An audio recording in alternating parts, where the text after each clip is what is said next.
Hello friends, ನಾನು ನಿಮ್ಮ Ambareesh PSI. So ನಾನು ಈಗ ಏನು 90 ದಿನದ ಈ ಪ್ಲಾನಿಂಗ್ ಭಾಗವಾಗಿ 7 ದಿನ ಹೇಳಿದ್ದೆ. ಈ 7 ದಿನದ ದಿನ ನೀವು ಎಲ್ಲ ಚೆನ್ನಾಗಿ ಓದ್ತಾ ಇದ್ದೀರಾ ಅನ್ಕೋತಾ ಇದ್ದೀನಿ. ಸೊ ಇವತ್ತು ನಾವು 8ನೇ ದಿನ ಶುರು ಮಾಡೋಣ. 8ನೇ ದಿನ ಶುರು ಮಾಡೋಕ್ಕಿಂತ ಮುಂಚೆ 7ನೇ ದಿನ ತನಕ ನೀವು ಯಾವ ರೀತಿ ನಿಮ್ಗೆ ಅದು ಹೆಲ್ಪ್ ಆಗ್ತಿದೆ, ಏನ್ ಬೆನಿಫಿಟ್ ಏನಾಗ್ತಿದೆ, ಸೊ ಮತ್ತೆ ನಿಮ್ಗೆ ಏನಾದ್ರೂ ಆಲ್ಟರ್ನೇಟಿವ್ ಏನಾದ್ರೂ ಇದ್ರೆ ಹೇಳಿ. ಸೊ ಅದನ್ನ ನಾನು ಖಂಡಿತ ಬದಲಾವಣೆ ಮಾಡ್ಕೋತೀನಿ. ಸೊ ನಾವ್ ಇವತ್ತು 8ನೇ ದಿನಕ್ಕೆ ಹೋಗ್ತಾ ಇದೀವಿ. ಸೊ 8ನೇ ದಿನದ ಏನಪ್ಪಾ ಅಂದ್ರೆ, ಇವತ್ತಿನ ಟಾರ್ಗೆಟ್ ಕದಂಬಾಸು, ಚಾಲುಕ್ಯಾಸು, ಇವು ಎರಡು ಟಾಪಿಕ್ ಮೇನ್ ಆಗಿ ನಾನು ನಿಮ್ಗೆ 8ನೇ ದಿನ ಟಾರ್ಗೆಟ್ ಕೊಡ್ತಾ ಇರೋದು. 8ನೇ ದಿನ ಇದರಲ್ಲಿ ಕದಂಬಾಸ್ ಯಾವ ರೀತಿ ಅಪ್ರೋಚ್ ಮಾಡ್ಬೇಕಂತ ಹೇಳ್ತೀನಿ. ಮತ್ತೆ ಈ ಗಂಗರು ಕೂಡ ಬರ್ತಾರೆ. ಗಂಗರು ಕದಂಬರು ಆಲ್ಮೋಸ್ಟ್ ಅವರು ಕಂಟೆಂಪ್ರರಿ, ಇಬ್ರು ಅಂದ್ರೆ ಒಂದೇ ಟೈಮ್ ಲೈನ್ ಅಲ್ಲಿ ಇದ್ದವರು.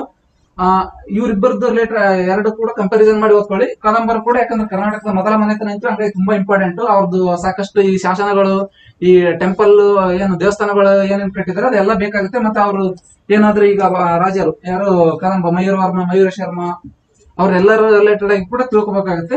ಅದಾದ್ಮೇಲೆ ಚಾಲುಕ್ಯಾಸ್ ಅಲ್ಲಿ ನಾವು ಮತ್ತೆ ಅಂದ್ರೆ ಅದು ನಾವೇನ್ ಭಾಗ ಅಂತ ಹೇಳಲ್ಲ, ಬಟ್ ಇದು ಬಾದಾಮಿ ಚಾಲುಕ್ಯಾಸ್ ಅಂತ ಕರಿತೀವಿ. ಅಂದ್ರೆ ಅವ್ರು ಎಲ್ಲಿಂದ ಆಳಿದ್ರು, ಕಲ್ಯಾಣಿ ಚಾಲುಕ್ಯರು ಮತ್ತೆ ವೆಂಗಿ ಚಾಲುಕ್ಯರು ಅಂತ. ನಾವು ಆಲ್ಮೋಸ್ಟ್ 3 ತರ ಇದ್ ಮಾಡ್ತೀವಿ. ಸೊ ಚಾಲುಕ್ಯರಲ್ಲಿ ಇವ್ರು 3 ಕವರ್ ಮಾಡ್ಕೊಳ್ಳಿ.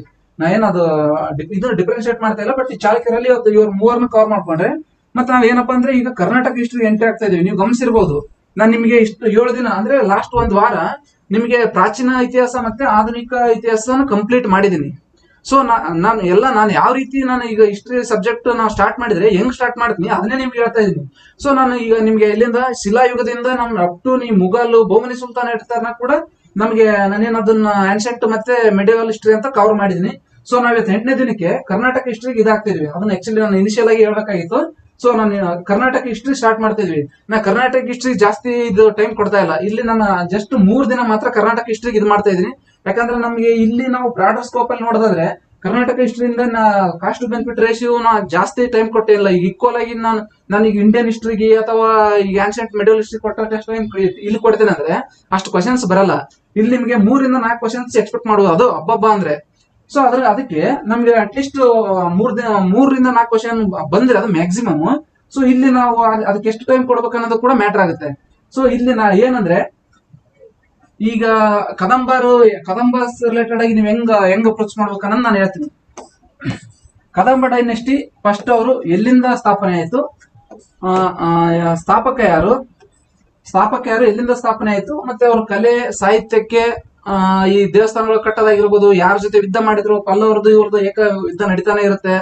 ಆಕ್ಚುಲಿ ಮಯೂರ ವರ್ಮ ಕದಂಬ ವಂಶ ಸ್ಥಾಪಕ ಇದಾರಲ್ಲ, ಅವ್ರು ಆಕ್ಚುಲಿ ಬ್ರಾಹ್ಮಣ ಅಂತೆ. ಅವ್ರು ಕಂಚಿಗೆ ಒಂದ್ಸಾರಿ ಈಗ ವಿದ್ಯೆ ಕಲಿಯಕ್ ಹೋದಾಗ ಅಲ್ಲಿ ಕಂಚಿಯ ಪಲ್ಲವರಿಂದ ಅವಮಾನಿತರಾಗಿ ಇವರೇ ಛಲದಿಂದ ಕದಂಬ ವಂಶನ ಸ್ಟಾರ್ಟ್ ಮಾಡಿದ್ರು. ಅದಕ್ಕೆ ನಮ್ಮ ಕರ್ನಾಟಕದ ಮೊದಲ ಮನೆತನ ಕದಂಬ ಅಂತ ಕರಿತೀವಿ. ಅವ್ರು ಮಯೂರ ವರ್ಮ ಬರ್ತಾರೆ. ಮಯೂರ ಶರ್ಮ ಇದ್ದವ್ರು ಮಯೂರ ವರ್ಮ ಆಗ್ತಾರೆ ಅವ್ರು, ಯಾಕಂದ್ರೆ ಅವ್ರು ಬ್ರಾಹ್ಮಣ ಅಂತೆ. ಅವರು ಕ್ಷತ್ರಿಯ ಆದ್ಮೇಲೆ ಮಯೂರ ವರ್ಮ ಆಗ್ತಾರಂತೆ. ಅವ್ರು ಎಲ್ಲಿಂದ ಸ್ಥಾಪನೆ ಮಾಡಿದ್ರು, ಈ ಬನವಾಸಿ, ಅವ್ರದ್ದು ರಾಜಧಾನಿ ಬನವಾಸಿ, ಅವ್ರ ಲಾಂಛನ ಏನಿತ್ತು, ಮತ್ತೆ ಅವ್ರು ಯಾವ ದೇವಸ್ಥಾನಗಳು ಕಟ್ಟಿಸಿದ್ರು, ಇದೇ ಈ ಆಂಗಲ್ ಇಂದ ನೀವು ಕದಂಬರನ್ನ ಕಂಪ್ಲೀಟ್ ಆಗಿ ಡೀಟೇಲ್ ಆಗಿ ತಿಳ್ಕೊಬೇಕು. ಆಮೇಲೆ ಯಾರು ಕಾಕುಸ್ತಿವರ್ಮ ಅಂತ ಬರ್ತಾನೆ. ಸೊ ಅವರು ಶಿಲಾಶಾಸನಗಳು ಏನಾದ್ರು ಇದ್ರೆ, ನಮ್ಮ ಕರ್ನಾಟಕದಲ್ಲಿ ಸಾಕಷ್ಟು ಶಾಸನಗಳಿದಾವೆ ಇವ್ರದ್ದು ಕದಂಬರದ್ದು, ಅವೆಲ್ಲ ತಿಳ್ಕೊಳ್ಳಿ. ಇಂದಿನ ಕ್ವಶನ್ ಪೇಪರ್ ನೋಡಿ ಅದು ಯಾವ ತರ ಕ್ವಶನ್ ಬಂದಿದೆ ಆ ತರ ಈ ಕದಂಬ ಡೈನೆಸ್ಟ್ ಅಪ್ರೋಚ್ ಮಾಡಿ ನೀವು. ಅಷ್ಟಾದ್ರೆ ಕದಂಬ ಸಾಕು. ಗಂಗಾಸ್ ಕೂಡ ಸೇಮ್, ನಾನು ಅದೇ ಲೈನ್ ಅಲ್ಲೇ ಗಂಗಾಸ್ ಅಲ್ಲಿ ಯಾರು ದಡಿಗ ಅಂತ ಬರ್ತಾನೆ, ದಡಿಗೆ ಮತ್ತು ಮಾಧವ ಅಂತ ಹೇಳ್ತಾರೆ. ಸ್ಥಾಪಕ ಇವ್ರಂತೆ. ಈ ಪ್ರೆಸೆಂಟ್ ಏನು ಕೋಲಾರದಿಂದ ಸ್ಟಾರ್ಟ್ ಮಾಡಿದ್ರು ಇವರು ಸಾಮ್ರಾಜ್ಯ ಅಥವಾ ವಂಶ ಅಂತ ಹೇಳ್ತಾರೆ. ಸೊ ಗಂಗರ್ದು ಕೂಡ ಆ ಆಂಗಲ್ ಅಲ್ಲಿ ತಿಳ್ಕೊಳ್ಳಿ. ಅವ್ರು ಏನಾದ್ರೂ ಈಗ ಇದಾದ್ರೆ, ಈಗ ಗಂಗರಲ್ಲಿ ಬಂದ್ರೆ ನಾವು ಇದು ಯಾವ್ದಕ್ಕೆ ಈಗ ಯಾವ್ದು ಜೈನಿಸಂಗೆ ಅವರು ಆಶ್ರಯ ನೀಡಿದ್ರಂತ ನೋಡ್ತೀವಿ. ಇದ್ಯಾವ್ದು ಇದೆಯಲ್ಲ ಗೊಮ್ಮಟೇಶ್ವರ, ಅದು ಇವ್ರದೇ ಚಾಮುಂಡರಾಯ ಅಂತ ಅವ್ರು ಕಟ್ಸಿದ್ದು, ಇವ್ರ ಕಾಲದಲ್ಲೇ ಇದರಂತ ನೋಡ್ತೀವಿ. ಆ ಆಂಗಲ್ ಅಲ್ಲಿ ನೀವು ಈ ಸಾಹಿತ್ಯಿಕವಾಗಿ ಆಡಳಿತಾತ್ಮಕವಾಗಿ ಏನಾದ್ರೂ ಇಂಪ್ರೂವ್ಮೆಂಟ್ ಇದ್ರೆ ಅವ್ರನ್ನ ನೋಡ್ಕೊಳ್ಳಿ. ಇಷ್ಟ ಆದ್ರೆ ಕದಂಬ ಮತ್ತೆ ಗಂಗಾ ಮುಗೀತು. ಇನ್ನ ಚಾಲುಕ್ಯಸ್ ಅಂತ ಬಂದ್ರೆ, ಚಾಲುಕ್ಯಸ್ ತುಂಬಾ ಇಂಪಾರ್ಟೆಂಟ್ ಆಗ್ತಾರೆ, ಅದು ಎಸ್ಪೆಷಲಿ ಕರ್ನಾಟಕ ಹಿಸ್ಟ್ರಿಯಿಂದ. ಚಾಲುಕ್ಯಸ್ ನಿಮ್ಗೆ ಆಗ್ಲೇ ಹೇಳ್ದಂಗೆ ನಾವು ಏನು ಬಾದಾಮಿಯಿಂದ ಆಳಿದಾರನ ಬಾದಾಮಿ ಚಾಲುಕ್ಯರ ಅಂತ ಹೇಳ್ತೀವಿ, ಕಲ್ಯಾಣದಿಂದ ಆಳಿದಾರನ ಕಲ್ಯಾಣಿ ಚಾಲುಕ್ಯರ ಅಂತ ಹೇಳ್ತೀವಿ, ವೆಂಗಿಯಿಂದ ಆಳಿದಾರನ ವೆಂಗಿ ಚಾಲುಕ್ಯಸ್ ಅಂತ ಹೇಳ್ತೀವಿ. ಅವ್ರು ಆಲ್ಮೋಸ್ಟ್ ಒಂಥರ ಹೆಂಗಂದ್ರೆ ಇವರು ಫಸ್ಟ್ ಬರೋದು ಇದಾದ್ರು ಬಾದಾಮಿ ಚಾಲುಕ್ಯರು, ಅದಾದ್ಮೇಲೆ ಅದೇ ಟೈಮಲ್ಲಿ ವೆಂಗಿ ಚಾಲುಕ್ಯರು ಕೂಡ ಇರ್ತಾರೆ. ಬಟ್ ಲೇಟರ್ ಬರೋದು ಕಲ್ಯಾಣಿ ಚಾಲುಕ್ಯರು ಲೇಟ್. ಈ ಬಾದಾಮಿ ಚಾಲುಕ್ಯ ಮತ್ತು ವೆಂಗಿ ಚಾಲುಕ್ಯ ಆಲ್ಮೋಸ್ಟ್ ಸೇಮೆ, ಅಂದ್ರೆ ಅಣ್ಣ ತಮ್ಮರೇ ಇದ್ ಮಾಡುದು. ಬಾದಾಮಿ ಚಾಲುಕ್ಯ ನಮ್ಗೆ ಯಾಕೆ ಫಸ್ಟ್ ಇಂಪಾರ್ಟೆಂಟ್ ಅಂದ್ರೆ, ನಾವೇನ್ ವೇಸರ ಶೈಲಿ ಅಂತೀವಲ್ಲ, ಈಗ ದೇವಸ್ಥಾನ ಕಟ್ಟೋದ್ರಲ್ಲಿ 3 ವಿಧ ಅದ ಅಂತ ನಾನು ಯಾವ್ದೋ ಹಿಂದಿನ ಕ್ಲಾಸ್ ಅಲ್ಲಿ ಹೇಳಿದ್ದೆ. ಒಂದು ನಗರ, ಇನ್ನೊಂದು ದ್ರಾವಿಡ, ಇನ್ನೊಂದು ವೇಸರ ಅಂತ. ವೇಸರ ಅಂದ್ರೆ ಈ ದ್ರಾವಿಡ ಮತ್ತು ನಗರ ಎರಡು ಮರ್ಜ್ ಆಗಿ ಆಗಿರೋ ವೇಸರ ಸ್ಟೈಲ್ ಆಫ್ ಆರ್ಕಿಟೆಕ್ಚರ್, ಅದು ಟೆಂಪಲ್ ಆರ್ಕಿಟೆಕ್ಚರ್. ಸೊ ಅದನ್ನು ಸ್ಟಾರ್ಟ್ ಆಗಿದ್ದು ಆಕ್ಚುಲಿ ಈ ಚಾಲುಕ್ಯರಿಂದ. ಅದಕ್ಕೆ ಸಾಹಿತ್ಯದ ದೃಷ್ಟಿಯಿಂದ ಚಾಲುಕ್ಯರು ತುಂಬಾ, ಈ ಆರ್ಕಿಟೆಕ್ಚರ್ ದೃಷ್ಟಿಯಿಂದ ಚಾಲುಕ್ಯರು ತುಂಬಾ ಇಂಪಾರ್ಟೆಂಟ್ ಆಗ್ತಾರೆ.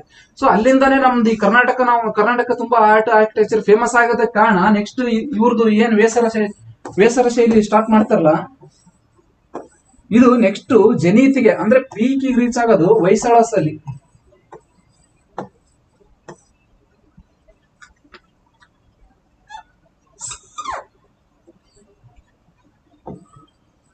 ಹೊಯ್ಸಳದಲ್ಲಿ ಪೀಕಿ ರೀಚ್ ಆಗುತ್ತೆ. ಸೊ ಅದಕ್ಕೆ ನಾವು ಚಾಲುಕ್ಯರಲ್ಲಿ ಬುನಾದಿ ಹಾಕಿಕೊಟ್ಟಿದ್ದಾರೆ.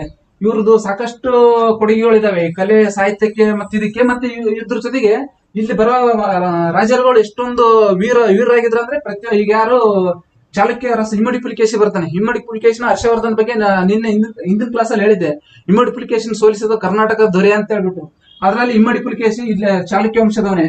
ಮತ್ತೆ ಬೇರೆ ಇನ್ನು ಸಾಕಷ್ಟು ತುಂಬಾ ಫೇಮಸ್ ರೂಲರ್ಸ್ ಎಲ್ಲ ಬರ್ತಾರೆ. ಅವ್ರು ಏನೇನ್ ಮಾಡಿದ್ರು, ಅವ್ರ ಯುದ್ಧಗಳು ಮಾಡಿದ್ರೆ, ಯಾವ್ದ್ರ ಮೇಲೆ ಗೆದ್ದಿದ್ರು, ಏನು ಆ ಆಂಗಲ್ ಅಲ್ಲಿ ನೀವು ಚಾಲುಕ್ಯನ ಕಂಪ್ಲೀಟ್ ಆಗಿ ತಿಳ್ಕೊಳ್ಳಿ.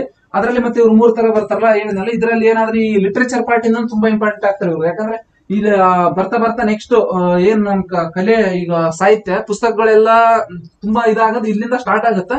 ನೆಕ್ಸ್ಟ್ ಬರ್ತಾ ಈಗ ಇದು ಯಾರು ರಾಷ್ಟ್ರಕೂಟರಾದ್ಮೇಲೆ ಹೊಯ್ಸಳರಾದ್ಮೇಲೆ ಈಗ ಪ್ರತಿಯೊಂದು ಹಂತದಲ್ಲೂ ಕೂಡ ನಮ್ ಸಾಹಿತ್ಯನೂ ಕೂಡ ಹಂಗೆ ಬೆಳೀತಾ ಹೋಗುತ್ತೆ. ರಾಷ್ಟ್ರಕೂಟರಲ್ಲಿ ಕವಿರಾಜ ಮಾರ್ಗ ಅಂತ ಹೇಳಿ ಯಾರು ನೃಪತುಂಗ ಬರೀತಾರೆ, ಅಥವಾ ಶ್ರೀ ವಿಜಯ ಅಂತಾನು ಅಂತಾರೆ. ಅಲ್ಲಿಂದ ಕಂಪ್ಲೀಟ್ ಆಗಿ ಒಂದು ಇದಾಗುತ್ತೆ. ಬಟ್ ಅದರಿಂದ ಹಿಂದೆ ಕನ್ನಡ ಭಾಷೆಯನ್ನ ಆಡು ಭಾಷೆಯಲ್ಲಿ ಇತ್ತು. ಅದಕ್ಕೆ ಪ್ರೋತ್ಸಾಹ ನೀಡಿ ಅದನ್ನ ಆಡಳಿತ ಭಾಷೆ ಮಾಡ್ಕೊಂಡು ಅದೆಲ್ಲ ರೀತಿಯಿಂದ ನಮ್ ಬೇಸ್ಮೆಂಟ್ ಹಾಕಿ ಕೊಟ್ಟವ್ರು ಇವರು. ಸೊ ಹಂಗಾಗಿ ಇವತ್ತಿನ ದಿನಕ್ಕೆ ಇವೆರಡು, ನೀವ್ಯಾವುದೋ ಒಂದು ಬಾದಾಮಿ ಚಾಲುಕ್ಯರು ಮತ್ತೆ ಕದಂಬರು ಮತ್ತೆ ಬಾದಾಮಿ ಚಾಲುಕ್ಯರು. ಸೊ ಇಷ್ಟ ಆದ್ರೆ ನಿಮ್ಗೆ 8ನೇ ದಿನದ ಪ್ಲಾನ್ ನಾನು ಏನ್ ಹೇಳಿದ್ದೆ, 8ನೇ ದಿನದ ಪ್ಲಾನ್ ಇದಾಗಿತ್ತು ಫ್ರೆಂಡ್ಸ್. ನೀವು ಇದೇನೇ ಇಷ್ಟನ್ನು ಕರೆಕ್ಟ್ ಆಗಿ ಓದ್ಕೊಳ್ಳಿ. ಇದ್ರ ಮೇಲೆ ನಾವು ಕ್ವಶನ್ಸ್ ಪ್ಲೇ ಮಾಡ್ತೀವಿ. ಆ ಕ್ವಶನ್ಸ್ ನ ಸಾಲ್ವ್ ಮಾಡಿ. ಮತ್ತೆ ಇದ್ರ ಮೇಲೆ ಹಿಂದೆ ಯಾವ್ದಾದ್ರು ಕ್ವಶನ್ಸ್ ಬಂದಿದ್ರೆ ಅವೆಲ್ಲ ಕ್ವಶನ್ಸ್ಗೂ ನೀವು ಆನ್ಸರ್ ಮಾಡಿ. ಸೊ ಏನೇ ಡೌಟ್ಸ್ ಇದ್ರು ಕೂಡ ಕಮೆಂಟ್ ಅಲ್ಲಿ ತಿಳಿಸಿ. ನಾನು ನಿಮ್ಗೆ ಮತ್ತೆ ಮುಂದಿನ ವಿಡಿಯೋದಲ್ಲಿ ಸಿಗ್ತೀನಿ. Thank you. Read well.